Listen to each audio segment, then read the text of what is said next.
Welcome again प्यारे बच्चों।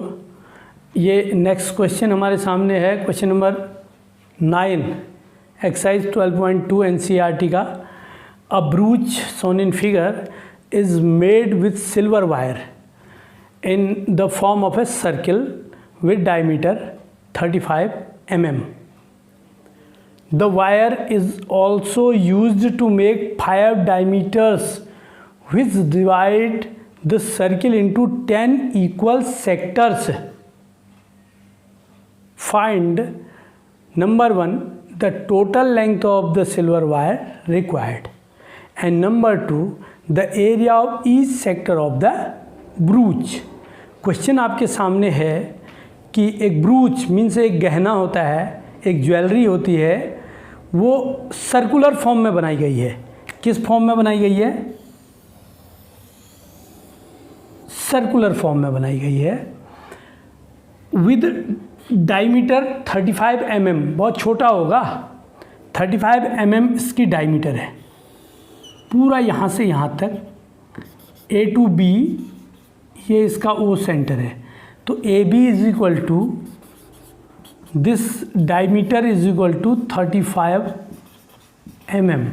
ये व्यास है इसका, 35 mm इसका व्यास है, डायमीटर है। तो अब रेडियस कितनी होगी? त्रिज्या, रेडियस इज इक्वल टू 35/2 होगा। तो अब हमको क्या करना है? हमको the total length of the silver wire required, एक सिल्वर वायर कितना चाहिए इस ब्रूच को बनाने के लिए, जो एक तो ऐसे करके इसका क्या बनाया, सर्कमफेरेंस बनाई सिल्वर वायर से। लिखेंगे टोटल सिल्वर वायर रिक्वायर्ड। कितना सिल्वर वायर हमको चाहिए? एक तो हमें चाहिए इसकी सर्कमफेरेंस को बनाने के लिए, is equal to circumference plus circumference के बाद क्या होता है, उसके बाद हमने क्या करना है, 5 डायमीटर्स बनाने हैं। एक डायमीटर ये बन गया, यहाँ से एक डायमीटर, फिर ये एक दूसरा डायमीटर बन गया, फिर ये एक तीसरा डायमीटर बन गया, फिर ये एक चौथा डायमीटर बन गया, और फिर ये एक 5वां डायमीटर बन गया। 5 के 5 जो डायमीटर हैं उनसे जो 10 सेक्टर बन रहे हैं, 10 सेक्टर, वो इक्वल एरिया के हैं। ये बात याद रखनी। तो हम क्या कहेंगे, कितना चाहिए? यहाँ से यहाँ तक की ये लंबाई, ये तार जो बन रहे हैं, ये वायर, इनकी लेंथ चाहिए, यानी 5 into diameter.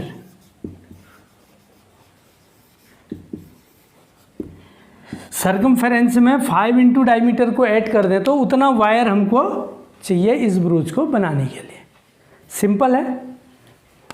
This is equal to circumference 2 pi into R plus 5 into D, this D is 35, then this is equal to 2 into pi की वैल्यू क्या रखेंगे, 22/7 रखेंगे। क्यों रखेंगे? जिस क्वेश्चन में भी रेडियस 7 का मल्टीपल होता है या डायमीटर 7 का मल्टीपल होता है, उसमें पाई की वैल्यू हमेशा 22/7 रखनी चाहिए, उससे इजीली सॉल्व हो जाता है क्वेश्चन। तो this is 22/7 multiply 35/2, this is radius, plus 5 into diameter 35। अब इसको हम सॉल्व कर देंगे तो हमें क्या मिल गया, 220/2, दिस 2 से 2 भी कैंसिल हो गया, and this is equal to 110 plus ये आपका मिल गया 175, and this is equal to 285 millimetre. इतनी लंबाई का, इतनी लेंथ का वायर हमको चाहिए। ठीक, अब सेकंड पार्ट हम करेंगे। The second part of this question is the area of each sector of the ब्रूच। आपको प्रत्येक सेक्टर का एरिया निकालना है, इस सेक्टर का एरिया निकालना है। तो हम सेक्टर के एरिया के लिए मैंने आपको बताया है क्या होता है सेक्टर का एरिया ऑफ सेक्टर क्या होता है, area of sector, previous video में मैं बता चुका हूँ एरिया ऑफ सेक्टर, और उसका लिंक डिस्क्रिप्शन में दिया गया है, आप उसे देख लीजिए। और यहाँ पर फिर बता रहा हूँ, area of sector theta upon 360 multiply pi R square, and you know here this theta, how much theta, ये 360 को 10 इक्वल पार्ट्स में डिवाइड करना है, तो थीटा कितना हो जाएगा, theta is equal to 360 upon 10, यानी कि 36 डिग्री। ये 36 डिग्री का एंगल बनेगा एक सेक्टर के लिए।